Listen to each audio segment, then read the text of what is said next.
मच्छर और उनसे फैलने वाली बीमारियों के बारे में जब भी कोई बात होती है तो उसमें मलेरिया का जिक्र जरूर आता है। इसीलिए आज हम आपको मलेरिया के बारे में आगाह करेंगे। मलेरिया एक ऐसी जानलेवा बीमारी है जो कि एनोफिलिस मच्छर के जरिए फैलती है। एनोफिलिस मच्छर ठहरे हुए पानी में पैदा होता है और वो मलेरिया नामी एक छोटे पैरासाइट को अपने अंदर महफूज रखता है। ये पैरासाइट ही मलेरिया की बीमारी का असल बाइस बनता है।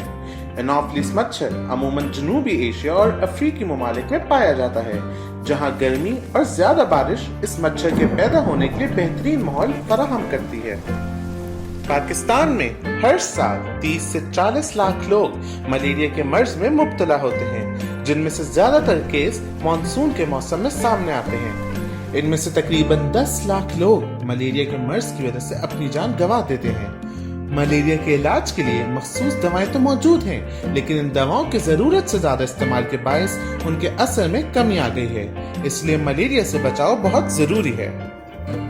मलेरिया पैरासाइट की 5 अकसाम होती हैं, जिनमें मलेरियाई, नॉलिसी, ओवेल, वाइवेक्स और फैल्सीपेरम शामिल हैं। इनमें से पाकिस्तान में ज्यादातर फैल्सीपेरम और वाइवेक्स पाए जाते हैं।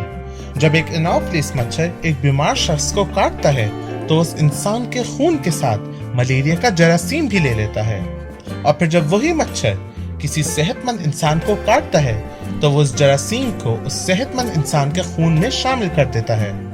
फिर मलेरिया का ये जरासीम खून के जरिए आपके जिगर में पहुंच जाता है, जहां उसकी तादाद में इजाफा होना शुरू हो जाता है। फैल्सीपेरम मलेरिया चंद दिनों तक आपके जिगर में रहता है, जबकि वाइवेक्स का जरासीम महीनों तक जिगर में रह सकता है और इस वक्त मुतासरा शख्स को कोई भी अलामत महसूस नहीं होती। जिगर से ये जरासीम वापस खून में शामिल हो जाता है और खून में मौजूद रेड ब्लड सेल्स में दाखिल होकर उन्हें मुतासर करता है। इन सेल्स को तबाह करने के बाद ये जरासीम मजीद सेल्स को नुकसान पहुंचाता है। इस दौरान मुतासरा शख्स को बुखार महसूस होता है। अगर बीमारी वाइवेक्स मलेरिया की वजह से है तो बुखार हर 48 घंटे बाद होता है, जबकि फैल्सीपेरम के सबब होने वाला बुखार हर 48 या 72 घंटे बाद होता है।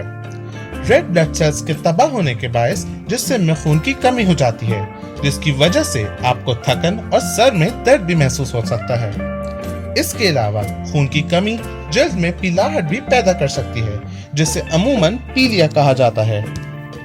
कभी कभी फैल्सीपेरम मलेरिया की वजह से खून में लोथड़े भी बन जाते हैं, जो जिस्म में मौजूद मुख्तलिफ ब्लड वेसल्स या शरियानों में फंसकर खून के बहाव में रुकावट पैदा कर सकते हैं, जिसके सबब जिस्म के मुख्तलिफ आज़ा नाकारा हो सकते हैं। अगर मलेरिया के मर्ज का जल्द इलाज ना हो तो ये मर्ज दिमाग, जिगर और गुर्दों पर भी असर कर सकता है, जो कि जानलेवा साबित हो सकता है। इसीलिए मलेरिया से बचाव बहुत जरूरी है। अब मलेरिया से बचाव के लिए एनोफिलिस मच्छर से बचने की सारी तरकीबों पर अमल करना लाजमी है, जो हम अपनी पहली वीडियो में आपको बता चुके हैं। अगर आपको मलेरिया का खदशा या अलामत महसूस हो तो फौरन अपने करीबी डॉक्टर से रुजू करें। अगर आपका कोई सवाल है तो कमेंट करके हमें आगाह करें। मजीद जानने के लिए हमारी वीडियोस देखते रहें।